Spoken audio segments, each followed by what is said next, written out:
All right, welcome everyone, and welcome to the next installment of the Ask Me Any series hosted by the ACCP IMTR PRN as well as the AST Transplant Pharmacist COP. And today's focus is on obtaining research funding. I'm Abbie Leino, and I'm pleased to moderate today and to be joined by our exceptional panelists, Doug Jennings, Jennifer Byrns, and Holly Mansell. We want this to be an interactive learning experience for you. So if at any point during the discussion you have a question for our panelists, please submit your question using the chat functionality. You're welcome to send it to everyone or directly to me. If you prefer to unmute and ask your question, I will invite you to raise your hand towards the end of the session to facilitate the discussion. If you have any technical issues during the presentation, likely they can be solved by logging yourself out and back in again. So for now, the panelists will start our session by introducing themselves and giving you a bit of their research background. Doug, would you like to get us started? Yes, thank you so much for the invitation. So my name is Doug Jennings, and I'm a professor and department chair at Long Island University with my practice site in advanced heart failure transplant at Columbia University Medical Center. And my area of interest for research is primarily in patients after heart transplant and LVAD surgeries. And lately that's taken me into the realm of the gut microbiome as a unique metabolic source for patients on transplant immunosuppression, specifically Tacro and Cellcept.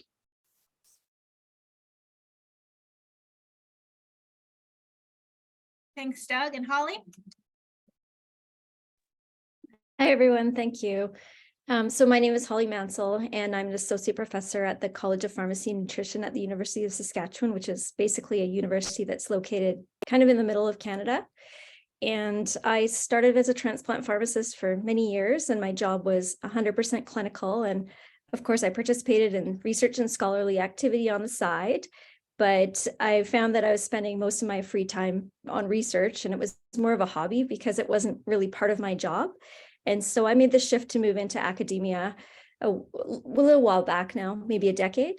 And so now I'm employed by the university and I'm involved in teaching and research, and I still have a practice site, but my ability to spend time with direct patient care is a little bit more limited now.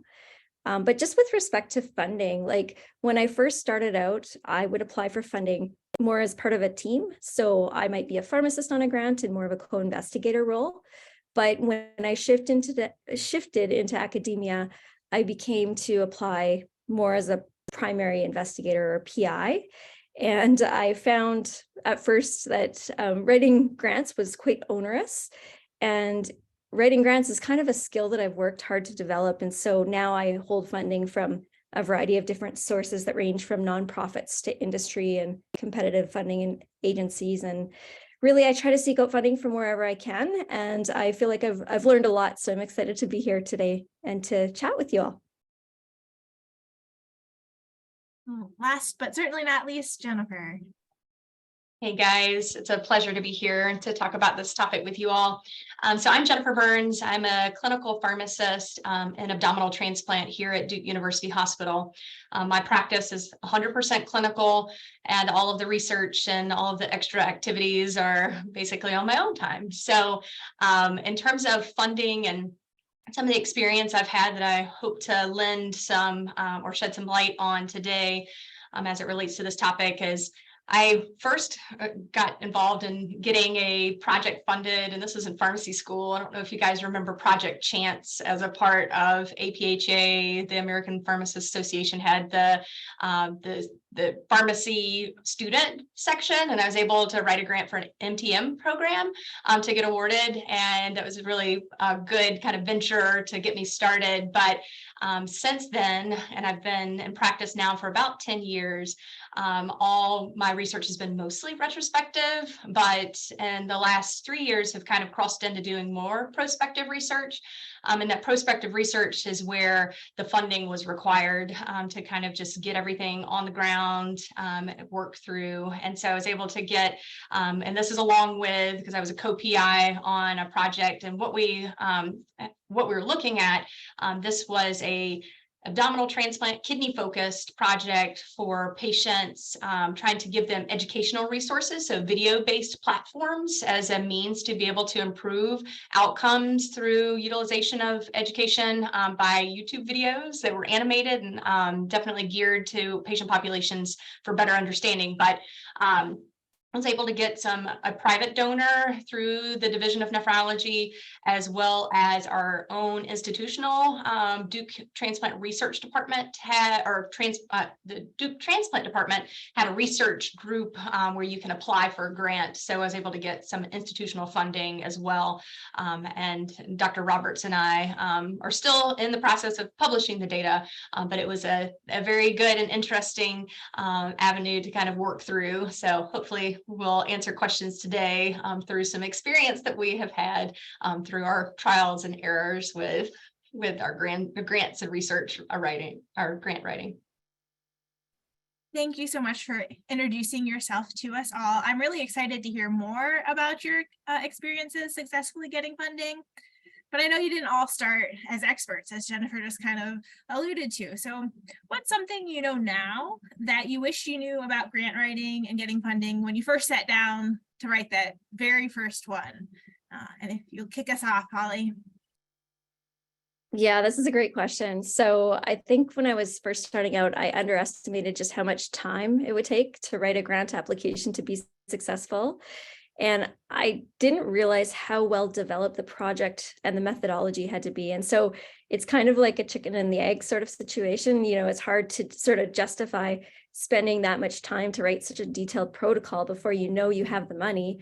But then on the other hand, your chances of being successful without having your protocol all fully fleshed out is more limited. And so I think that was one thing. And you know, because it just takes so much time, I think I'm a lot more selective now with what I apply for. So I'd say that I probably only commit to writing an application if either A, I know I have like enough time that I can carve off to get to the point where I'm like nearly ready to get that protocol to submit to ethics, or if my project idea was already well developed enough when the call came out, so I'm not starting from scratch. So maybe I've like done a literature review already, or I have some preliminary data or something like that.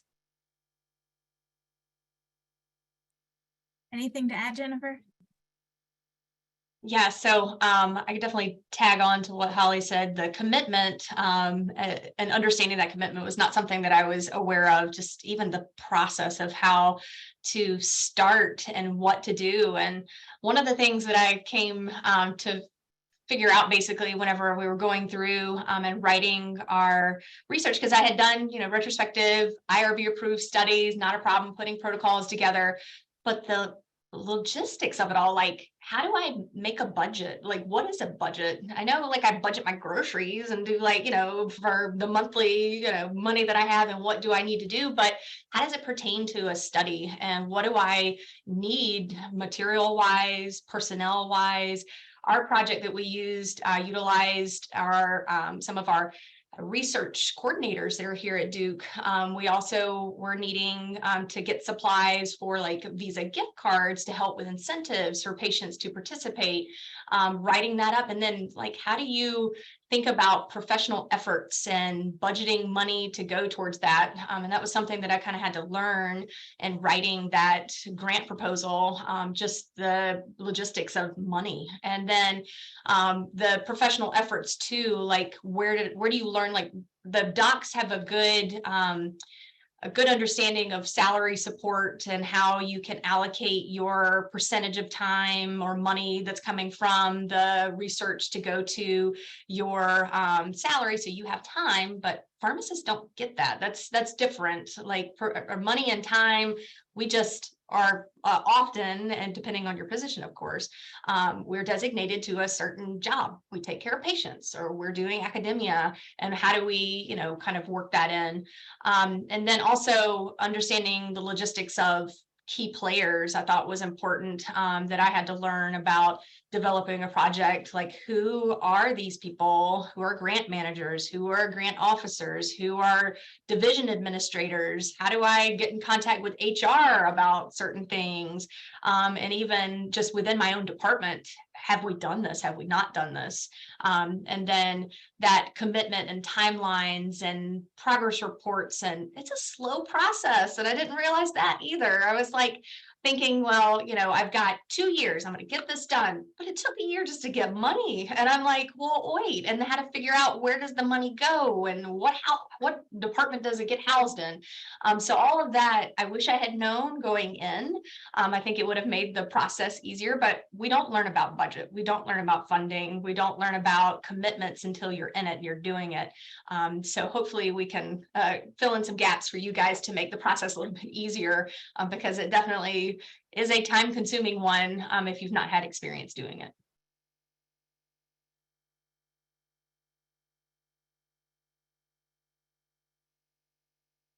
Thank you. Want to give Doug a chance if he wants to say something. He wasn't on my list, but I know he might have some good insight too. I'll tack on to that, just as sort of being in the current position I'm now as chair of the department, is that something you need to know, or wish I had known, is the need to reach out sooner rather than later to your support system. Like in this case, if you're in academia, your chair, the amount of work that needs to go into this has been mentioned already. And so securing time to do it before you embark on the process, I think, is critical.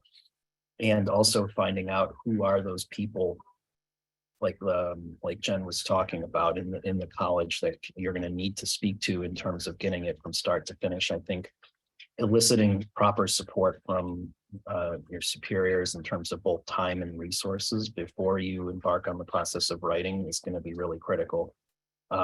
If you want to write a grant and you don't realize that something else is coming down the road and your workload is going to change drastically the next year, that might prevent you from being able to do what you're planning to do with the grant. I think is something you want to know ahead of time. So I think kind of the next piece, now that we've heard what you really wish you knew, how did you learn about grant writing? What resources did you explore to help you get a handle on what you might need to do for that very first grant? Do you want to kick us off, Holly? Yeah, sure. Unfortunately, grant writing isn't something we were really taught in PharmD school. And so I don't think too many references that I know that are directed at pharmacists on this topic. But I've found that there are actually more learning opportunities that are geared towards physicians or clinician scientists. And so, for example, like one time I pretended I was a nephrology fellow and registered for a pre-conference workshop on grant writing for nephrologists. And that was actually quite helpful. I think this is probably an area where practice really counts. And so like the more you can expose yourself to this area, the better. And so I think I probably learned the most actually from volunteering and participating on grant review committees. So like when I was first starting out, for instance, the Canadian Society of Hospital Pharmacists and the Canadian Society of Transplant both had research committees, and they were looking for volunteers. And so by like joining these committees, then I had the opportunity to participate in some of these processes and learn what makes a good grant application, what are some of the more common pitfalls, and what sorts of elements the review committees are looking for in a good grant application. And then the other thing I would suggest too, and this kind of goes with what Doug was saying as well, is when you're first starting out, you want to really aim to complete your grant early enough. And that's really helpful because then you can ask a colleague or someone that you know to critically review your application before you submit it. And I would say, like, don't pick your best friend. You want to pick someone who's been successful before or has experience in the area. And the goal is really like have them pick out all of your weaknesses and fix them before you submit the application.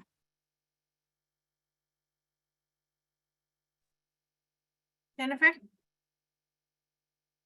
So the way I kind of approached it is I just went to the experts, like people that have done this. And I tried looking online. I even looked there. NIH had some little YouTube tutorials that I looked at, and I was like, I don't know, this really pertains to me because I'm not making like writing a big scale grant like Holly does. I'm just wanting some money to be able to do the research in my own institution. So I really tied into my physician support here, because the Department of Medicine, the Department of Nephrology that I was working with in the School of Medicine, they're much more, and I don't want to like throw shade on pharmacy or anything, but much more, they do this more frequently, and they have the support personnel in place to be able to help kind of facilitate you being productive, getting this done, and understanding like the process. So I was able to talk to, since I was a co-PI on the project, really work with Dr. Roberts and the Department of Medicine to get in touch with the right people. Now I did the application, I did the process and the steps to be able to get the grant funding for our institutional. He did more of the private donor, although I was still involved in some of the writing. But what he did is we worked together to take the steps. Now, as it related to the pharmacy and implementation in my own department, I had to navigate that on my own and trying to figure out who to talk to. So what I have used in the resources that I use, I directly went to my manager, talked to my manager about this is what I'm doing. This is all going to be on my own time. And we can talk a little bit later too about supplements and pay and how that works from the clinical aspect. If you're not doing it as a part of your 100% job as you are hired. But I was able to kind of take the steps. And I think that was the process that took the longest, was really trying to figure out who to talk to and who to get that support from on the pharmacy side. And then in terms of the physician provider Department of Medicine, they actually did have a lot of references that I could use. So past grants that had been applied, what the applications were. The Duke Transplant Research Center had some applications that I asked. I was like, is there anything I can reference? What can I use? And they were able to provide examples. So that was nice because I could kind of put into or figure out what I was missing because I didn't know. I had never done it before. So I thought that was beneficial, but I really did dovetail a lot in that physician avenue to try to make sure that I wasn't missing any pieces because the last thing I wanted would be like to get halfway through and then have a complete hard stop, not know what to do next. So I was able to find support to help me through the process. I think that's a really great point. I think that was where I felt like I got stuck when I was in clinical practice and trying to do research, is I didn't know who to talk to. And I think that leads nicely into the next question is, how can I convince my management team, the people who are responsible for paying me and overseeing what I do on a day-to-day basis, that I could spend some time on a research project, that there would be value to them as well as to patients if I took the time to do these sorts of projects, particularly when a lot of these grants are going to be small and are not going to be able to cover a portion of my salary. Would you be able to answer that for us, Jennifer? Yeah, so this is a tough question because we all are geared as pharmacists. We want to do big things. We want to make a difference. We can identify gaps in literature, and we know research is needed to be able to help with our patients and improve outcomes. But the question is how do we find the time to do it? If you are in a position, like for example, for me, 100% clinical, my job, I'm in clinic. I have clinic 5 days a week. And when I'm not in clinic, I'm doing listing conference and I'm answering questions and I'm seeing patients and making telephone calls. There's no time to be able to do anything else. But things that you can do and that you can ask, be open with managers is really, and that would be the first step, talk to your manager first. But you can talk about potentially incorporating administration days. So it may not be money worth, but you've got administration days that maybe 1 or 2 a month that you can designate the time to be able to do the research, to write the grants, to actually facilitate putting the research into production and doing the research. You could have those kind of carved out and devoted to just research. Now, often those days end up not being research days. You end up doing everything else, but at least you can have something that You've got the time, because this is something that is important to both the patient care as well as departments, because pharmacy department, they want to see us do publications as part of our like performance evaluations. Is did you do a manuscript? Did you get published? Did you, have precept learners? And all of these things you can incorporate with your research projects. And if you've got money and you've got funding, then you can take it to the next level. So administration days, that's one thing that you can kind of think about.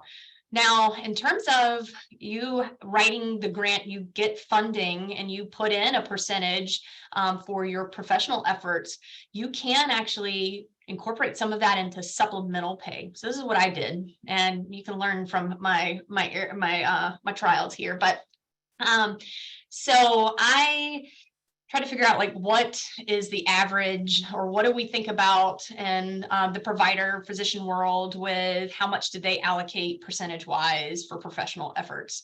And I tried to kind of replicate that in my own little way.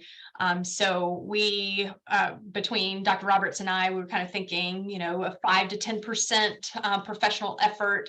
And that would be coming per month from the funding that we received, because a lot of this was on my own time. We had to develop these videos. I had to take time to put together work groups and do all this coordination, and then enrollment of patients and consenting patients and getting them into the study. So that supplemental pay was able to be added. So what I had to do to get all that facilitated is I first had to talk with the grant manager that was as a part of our project through the Department of Medicine, to kind of get that percentage, the fringe benefits as a part of that too, and the percentage that Duke usually says is fringe, and then get the percentage that would be from my salary at that time, with those fringe benefits there, and have that directly deposited into my account, because I do the direct deposit for my the paycheck every month, but have that directly deposited in. And that then, so I started with the Department of Medicine through the grant manager, secured the funding, made sure that it was possible to do that. And then my manager piece through manager and HR had to get involved to say, yes, pharmacy can do this. Yes, there can be money that could be given in addition, because that's not something that we do. You get a flat salary, you get a raise, maybe if you're good, but flat. And these extra supplemental pays, unless you're doing extra shifts or something, are not something we typically do when you're 100% clinical. So I was able to kind of incorporate that. Now that piece took a long time to get that supplemental pay, but I thought it made a difference. At least it's not a nice monetary, like I want to do the project anyways, but then I got a little extra so that when my family work-life balance didn't work out, my husband was mad, at least there was a little, extra there to help.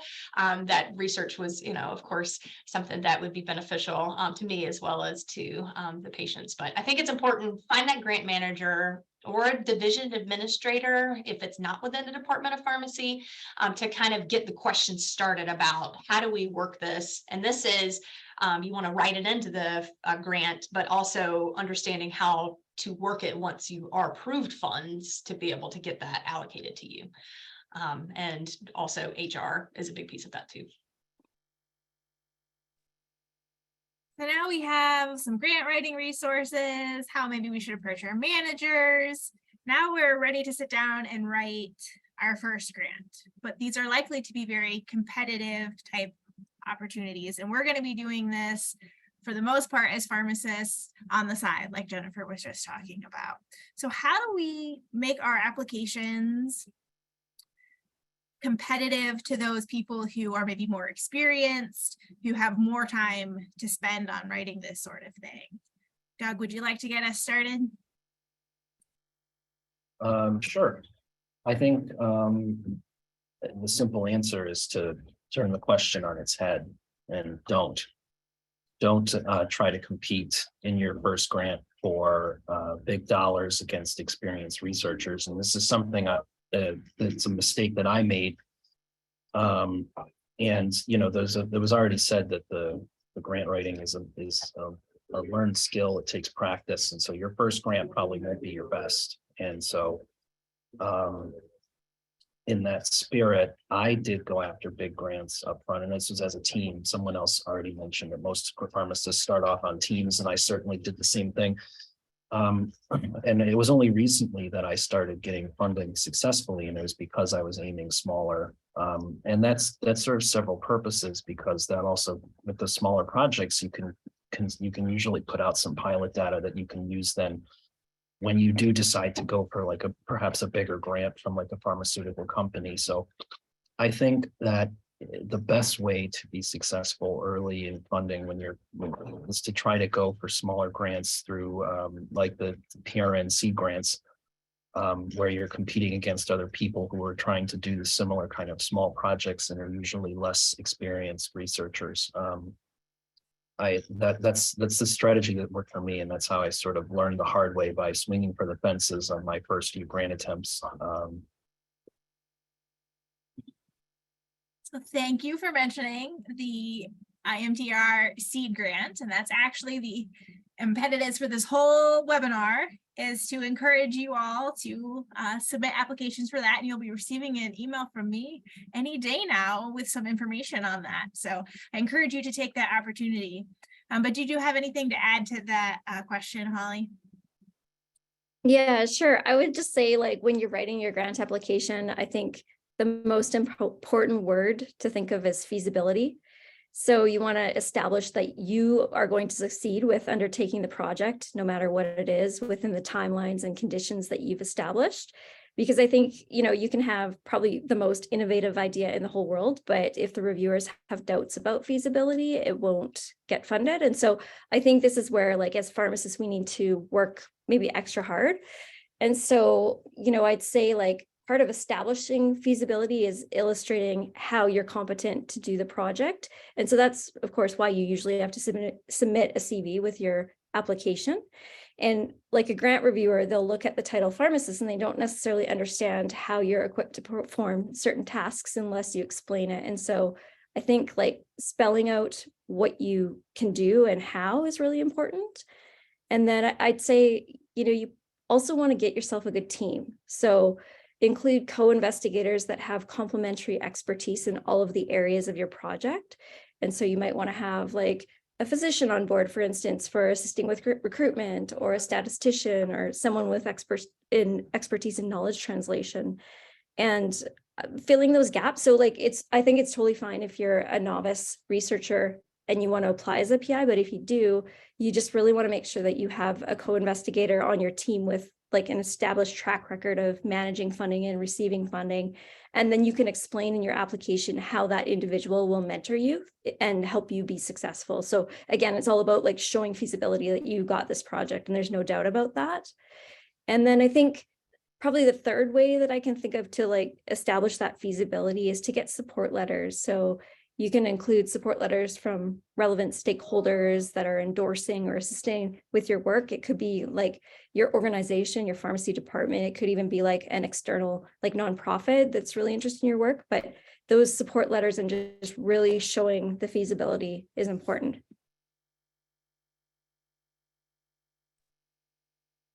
I think then our next step, and this probably comes at various stages, as I think we've probably already alluded to, is, all right, so you got the grant, or you're maybe even getting the application together. They may ask for the name of this person. How do you get the money? How do you go through the bureaucracy of all these different stakeholders and people we've talked about in grants offices and managers and all of these different people to actually be able to access that money? Do you have any experience with that, Jennifer? Yeah, so this is where my physician colleague came into play with being able to identify the grant manager. Because here at Duke, and every facility and every institution may work a little differently, and how they facilitate funding. Where does the funding go? How do you kind of figure that out? At least, so I'll speak to how it is here at Duke. But we did, within the Department of Medicine, the grant manager, there's a funding distribution, like a cost center associated. So we got the money, it went into this cost center, and then to get the money out was interesting, because you're like, you have money there, but I can't tap into it. Like, how do I get the money? So we had, there were a couple different ways. So I had to go through the grant manager and kind of talk to them about, because you've already made your budget. They already are aware, you've got spreadsheets with things on there, or however you put it together. But have, your budget budgetary line items of what you're going to be allocating funds for.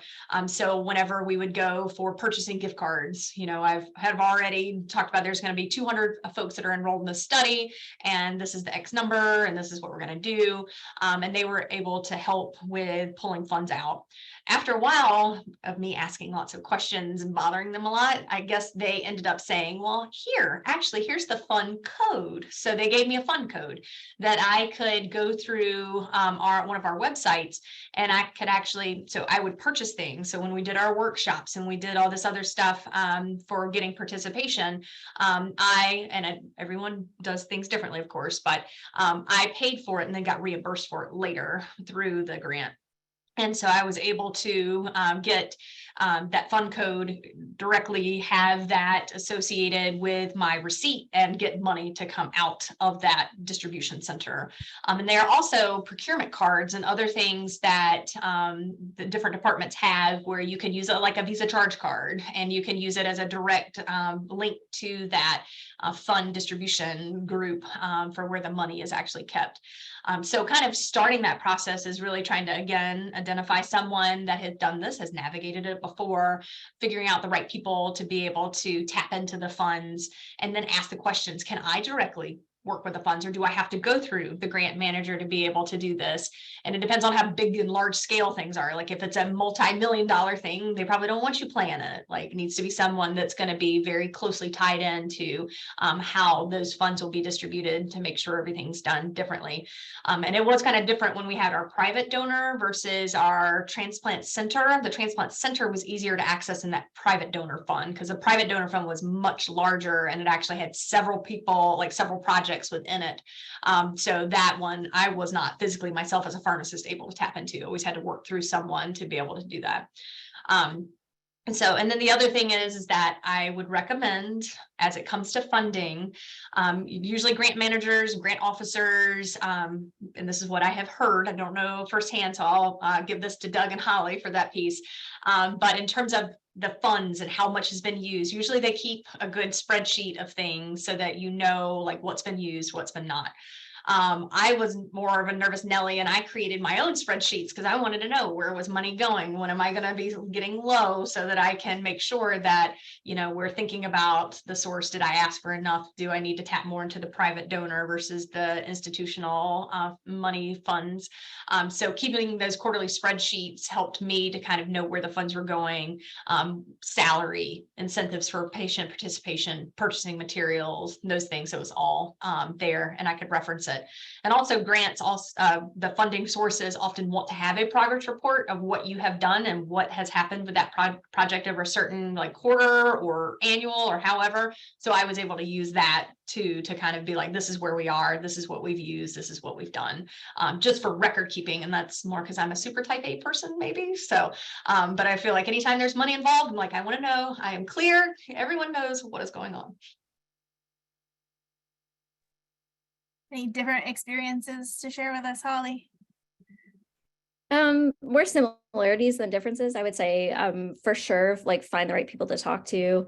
Second, try and be in control of your fund if you can. Get the grant code, try and get the authorization so that you can manage it yourself. Absolutely good record keeping. I've seen situations where if I hadn't been kind of co-record keeping at the same time, there would have been a significant chunk of money that was diverted elsewhere. It probably just an order entry key and a code somehow that somewhere happened within our institution, but yeah, it happens. And then really like managing the grant takes a lot of time, and you don't always kind of think of that in advance either. Different grants have different timelines. They have different like sort of progress reports due at different times. They want different accountabilities. You might have to tell them different things about your project. And so I would say Excel, I just use Excel because I'm not that fancy, but Excel spreadsheets on everything and how and when I'm spending the money and keeping on task is really what I've been doing. So I think what we've talked a little bit about is for those pharmacists who are kind of full-time clinical, going through like the transplant department and their physicians. Doug, as a chair of a pharmacy department, do you have any insight on, maybe working with a faculty member at a college of pharmacy? Yeah, things get sticky. And, you know, most of our clinical faculty are affiliated with sites that are not affiliated with LIU. And so it requires just an extra level of work. It's very straightforward if the person's going to do the research at LIU, if they're a site-based person that has a lab at the college, they can just have the funds distributed to LIU and keep track of them in kind of the same fashion as the other two speakers have mentioned. But when the person is going to receive the funds and they work for LIU, but they're going to carry out the research at a practice site that's not related, that's when things get murky. And usually we have to involve the grant officers or grant managers from both locations, upfront, a priori, to sort of figure that out. For my own grants, since they were relatively small and didn't offer salary support, LIU was fine with letting me just send the funds to Columbia, since all the work was going to be done at the hospital in terms of where the assays were going to be run. And so that was actually a little easier than I thought it was going to be. I thought I was going to have them sent to LIU and then ship them up to Columbia somehow. So I think that just requires some extra planning before you sort of get going on the grant, is to figure out if you're at a college and you're employed there and your site is a totally different entity, then you need to figure out how they are going to talk to each other in order to make sure the funds end up where they need to be.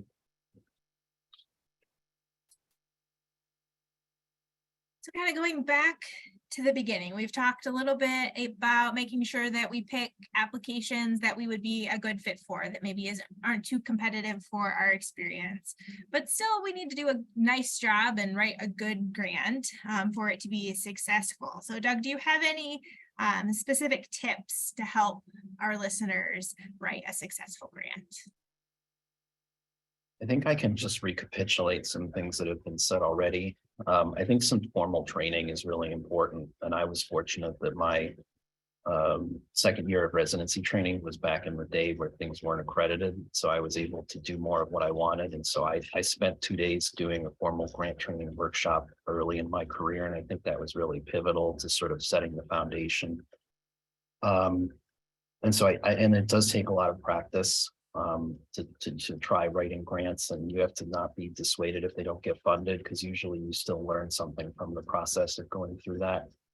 And then the other big tip, and I know this was already mentioned, but forming an effective team because of that whole feasibility metric. Most of my research now is on the gut microbiome. I obviously don't know how to run a 16S RNA sequencing of individual taxa within, a stool sample. So we have PhDs from different departments that we work in. We have lab people that help us run the various assays that we're interested in. We have fellows that are able to do the actual screening process and follow patients throughout the journey of getting all the testing done. And so without those team members, I don't think I would be successful in pursuing the grants that I've been able to secure. So I think those are probably my two big tips, is to get some formal training and then to work on building your team. How about you, Holly? What would be your top tips? Yeah, so all things I've learned in hindsight, but these are more specific tips about like writing the application. So I would say first off, you're going to start with an introduction or a background section.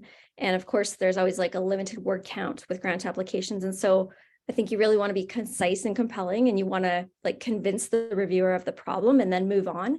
One of the common sort of rookie moves, I think, is to use too much space on that introduction at the expense of maybe not giving enough detail in your methods section.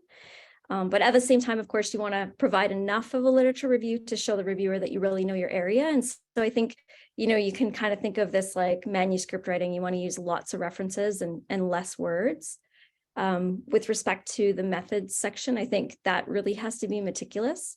And so in addition to describing what you're going to do, identify who will be doing it and when, and any assessment tools that you're going to be using, make sure they're referenced or included in appendices, make sure their methods of validations are described. The timelines, of course, of the grant should be realistic. And so make sure you underestimate rather than underestimate how much time the tasks will take, because again, that's the feasibility piece that the reviewer is looking for. There's a couple of random things. I think one of the things I do now is I always include a section that's like entitled potential pitfalls and mitigation strategies, even if it hasn't been asked for in the grant. And I think that helps because it shows the reviewer that you've thought of, potential pitfalls and examples on what you'll do as a backup plan, again, feasibility. And then this one sounds kind of silly, but I always try and make my application like a pleasure to read because there's such a limited word count. Applications are crammed with information and reviewing them is really onerous. And so I want the reviewer to come across mine and be happy about it. So I use bolded headings and subsections, and I use spaces, and it's an easy read compared to all of the other ones. And then again, like I think this was said already as well, but don't be discouraged if you're unsuccessful. It like literally happens to all of us. And just use that feedback to try and make your application better for the next opportunity. So we are down to the last pre-submitted question. So if you are in the audience and you have a question, you can either stick it in the chat or raise your hand, and I will ask you for your question once we've answered this next one. But remember, there are no silly questions. There's probably somebody else in the audience who would have the same question, so don't be intimidated if you feel like you should know the answer to your question. We have excellent panelists to help you navigate your introduction to grant writing. So please ask some questions. But our final pre-submitted question is, what has been the biggest challenge you faced in supporting your research with grant funding? And Holly, would you kick us off? Yeah, sure. So I have two, and I think the first one is having money, but not quite enough money. So it's really exciting to find out that you've received the grant, but then you have the realization that, okay, now you're going to actually have to carve off the time to do the work, which is still fine. But often you have like enough funding to do the project, but maybe not in the way that's ideal. So maybe you've budgeted for like a casual research assistant, but it's actually really hard to find someone to work casually who's skilled. Or maybe like the grant pot of money wasn't big enough to even budget for a research assistant. And so then you're going to be doing all that work yourself. And so I think projects can become quite enormous when there's like money, which is great, but maybe not quite enough money as you'd like. And then the other one is going to sound a bit weird. It's not something that I really noticed at first when I was applying for grants that were pharmacy related. But as I've kind of gone beyond that, I think I've come across the challenge with the PharmD and pharmacist credential. And so again, it's not really something that's a problem, for a pharmacist grant, but in the external world, I think that not having a PhD for myself was a bit limiting with respect to, I don't know if it's credibility for lack of a better word, but I would receive grant reviews that were positive, but then would question my ability to sort of undertake such a study without being a physician or a PhD. Or like when, I'd find out I was successful with something, people would be like, oh, congrats. By the way, who's your physician co-PI? And I'd be like, no, honestly, it was just me. So that was becoming a challenge. And so over the last few years, I've been working on a PhD in health sciences, and I completed it this fall. And I think, it was a lot of work, but I just thought I have too much time left in my career to be have that as a limiting factor. And so I'd say it's been interesting, and a lot of the things that I've learned personally from trial and error were really like taught in a more formalized process through the PharmD program. And so that kind of training does lend itself more to grant writing, I would say. But yeah, those are my top two. How about you, Doug?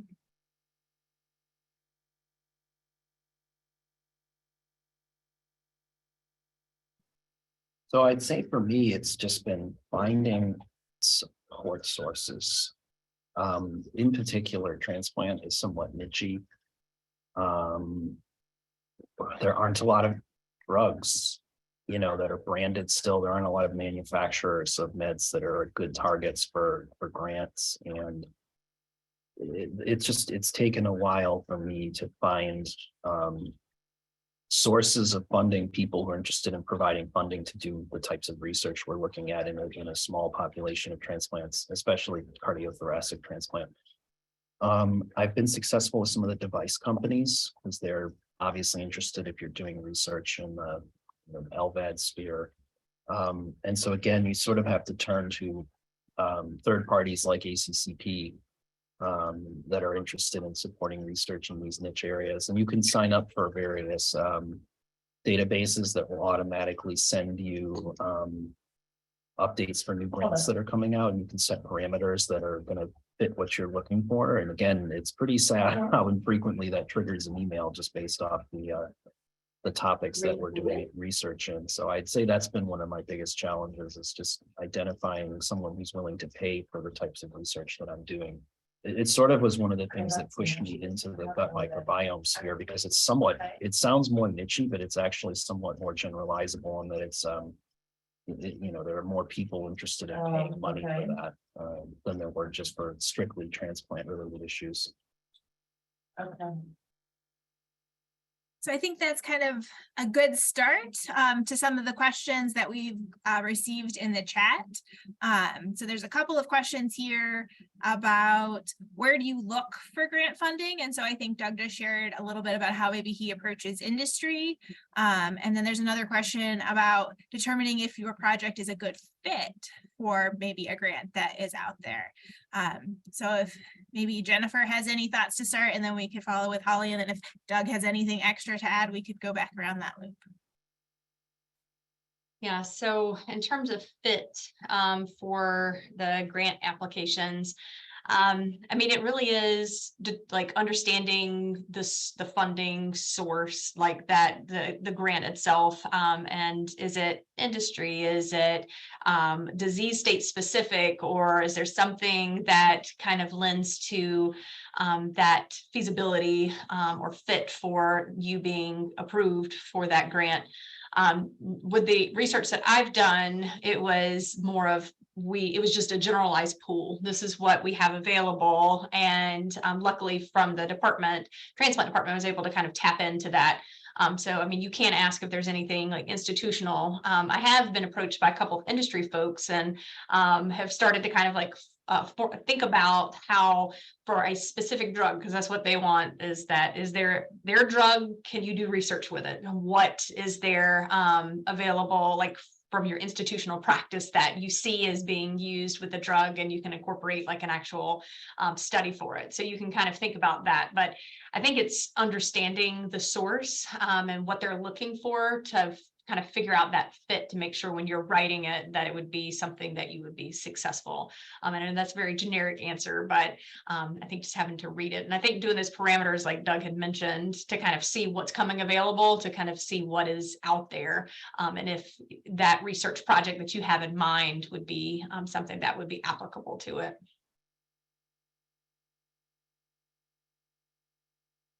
Yeah, so just to add to that, in terms of good fit, I've found that a lot of funding opportunities have like an introductory webinar that will, give you a little bit more information about the grant. If not that, there's usually a package that you can download and look at. And there's always a contact info number that you can call or email for questions. And so I would say, if you're not sure if it's a good fit, for sure, take the time to reach out and ask, because you don't want to spend all the time going through the work if you are just going to find out it's not a good fit. So I do use those resources a lot. With respect to finding grant opportunities, I'd say similar to everyone else, it's tough. Transplant's fairly niche. I found some success with educational grants. So sometimes drug companies will offer an educational grant that you might be able to tap into. Often they're used for more like organizing, a speaker or having some sort of event hosted at your institution, but sometimes you might be able to create it depending on like what your intervention is. Like maybe it's to use to make patient videos or something like that. Joining a listserv, like Doug was saying too, is I think one of the things. I get institutional emails that tell me about different opportunities that are coming up.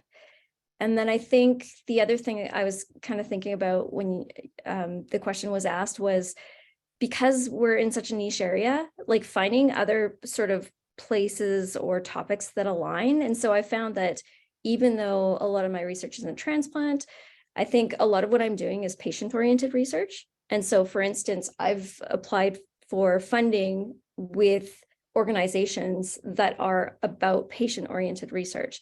And I found that to be, I've been very successful there, because if you can put that spin on what you're doing in this population is still patient-oriented research, and this is how it can be extrapolated into other populations, that's helpful too. So I guess just trying to leverage whatever you can and be a bit creative of how you can make your project align with what they're looking for.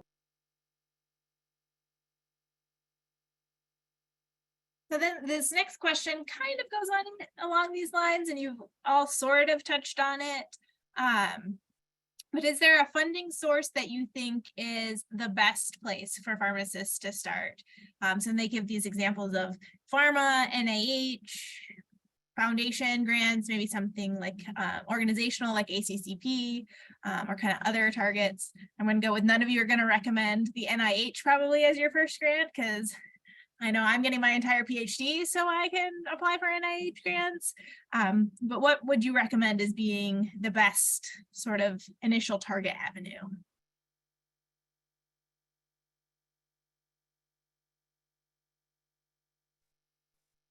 Doug, you want to go first? Yeah, I mean, I've had success with either societal grants like ACCP and ISHLT versus I've never even thought of going for the NIH right now, but I have gone after pharma. The pharma grants tend to be bigger though. So like the smallest one that I applied for was to a bad company, and it was a 50 grand, and it's still that's a lot of money.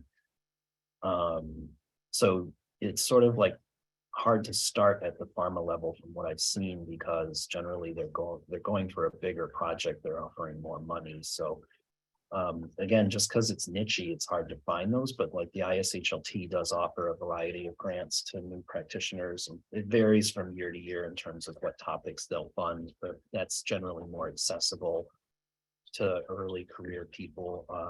And obviously ACCP has quite a few things through either the PRN or the Research Foundation has the Futures Grant, which is available to new clinicians and trainees. So I think those are good places to start. Anything to add, Jennifer or Holly? I would second that industry is probably pretty hard right off the bat, but a mentor told me one time, pick the low-hanging fruit. And so I think sticking with pharmacy organizations is good, because it's all pharmacists that you're sort of competing against. So I know that probably opportunities are a little bit different in Canada, but we've had like Canadian Society of Hospital Pharmacists that have like grants, and you get actual points for being a new investigator to try and encourage research. So that's one avenue. And then some foundations offer like allied health grants as well. So for instance, again, this is a Canadian organization, but the Kidney Foundation has a Kidney Foundation Allied Health Grant, which is specifically for allied health. So, that's something that I've applied for as well. I'll put another plug for the ACCP IMTR seed grant. We don't tend to get that many applications. So it's a relatively non-competitive grant. You aren't going to be competing with thousands of other people. So if you've got an idea, put it together and submit it to us. We will at least give you good feedback. We spend a lot of time thinking about who would be qualified reviewers to review these sorts of things. So that way, even if you don't get the money, you would get some good feedback. So maybe for your resubmission. And we have another question that's kind of talking, I think probably going at a little bit of how do you balance this from a clinical versus research perspective. At the question asker's institution, clinical pharmacists can't run a research fellowship to train future researchers. You have to be on the tenure track. But tenure track faculty probably really only take PhD type students and not necessarily a pharmacist looking to get some additional training. So there's only a handful of research fellowships. Do any of you have a research fellowship at your institution? And how do you think we could expand the research capacity of clinical pharmacists if this is such a limitation? I actually just started a fellowship this year, so I have the first fellow coming in, but it's not a pure research fellowship. It's going to fluctuate year to year based on whether I get a first or second year resident enrolling in the program. I think that's a very good question with some very difficult things to answer. There's a definite pro-con movement for fellowships in the profession, because on the one hand, they're somewhat more accessible in terms of gaining additional credentials to do research, but on the other hand, they often don't result in real credentials. So like people would argue, instead of doing a fellowship, just take the 2 years and get an MS, you know, in clinical research, or an MS in biostats or something like that. So I do think those are other options if someone wants to gain that perspective but doesn't have the ability to do a fellowship, would be to do some sort of more formal degree program in clinical research or biostats to help beef up their credentials. And the pro of doing that is it's very measurable, recognizable. It's like credentials you can put after your name, you know, both and so you get that sort of internal knowledge, but also external visibility. And that even a PhD certainly helps your chances of getting a grant, but even an MS would help you significantly in terms of being more competitive for grant funding. I will say, as someone who has done both, I started in the research fellowship. That was kind of like my first step. I always knew I wanted to do research. And I even got the MS associated with my fellowship. So I kind of had both pieces, and I still, granted, I was a little bit limited geographically, you know, I got that spouse, that 2-body problem we have to figure out. But I still really felt like, to get, you know, if you want like research to be the 75% of your job and you want to have a tenure track position, I would seriously consider PhD. Now, if you want to do, you know, Doug and Holly and Jennifer, they're all super, you know, successful as well. But my guess is probably they started out with more clinical or teaching responsibilities in their faculty role and really had to prove themselves to get to enough research time to do what they wanted to do. So I think it's, like Doug said, a very interesting question, I think, for our entire profession, not just transplant pharmacists. Holly or Jennifer, anything to add? I would just add that I would love to have a fellowship or a fellow, but I never have enough money to support that because we need money to fund fellows as well. So I do have a couple MSc students that are both working pharmacists, and they're doing their master's on the side, and that works really well too. So you don't have to necessarily quit your job and do a master's. You can do it on the side.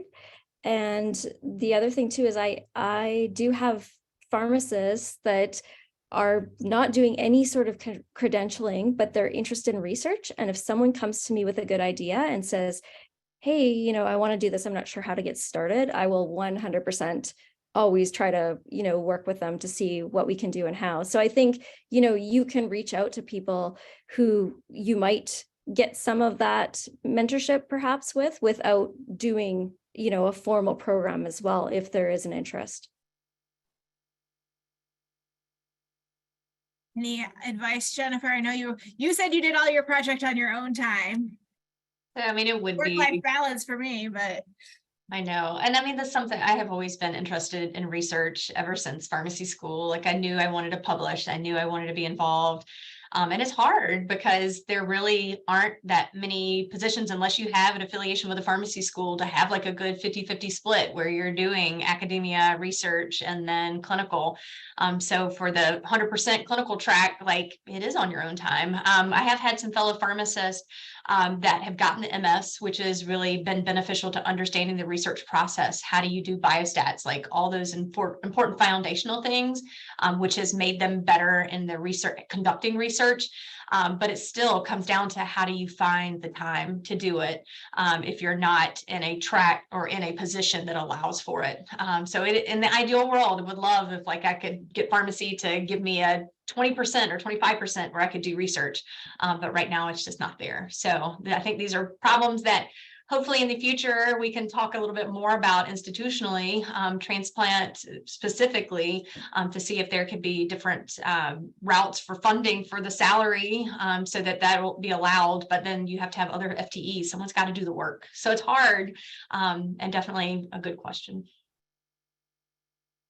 Yeah, it's definitely a question that I think we should work through as a profession. Like, there needs to be more of us, right? We need like a physician model almost, where we can have some off-service time to do all of this stuff that we would like to do as well, but they just don't see us that way from a budget standpoint. Well, thank you so much to our panelists for sharing their wonderful expertise with us today. Thank you so much for the participants for their great questions. And that final plug for the ACCP seed grant that you'll be getting an email for. We really are trying to make it accessible this year, address questions. So feel free to reach out to me when we get the application out there if you have any questions, so we can get your application this year. Thanks. Have a great afternoon, everyone.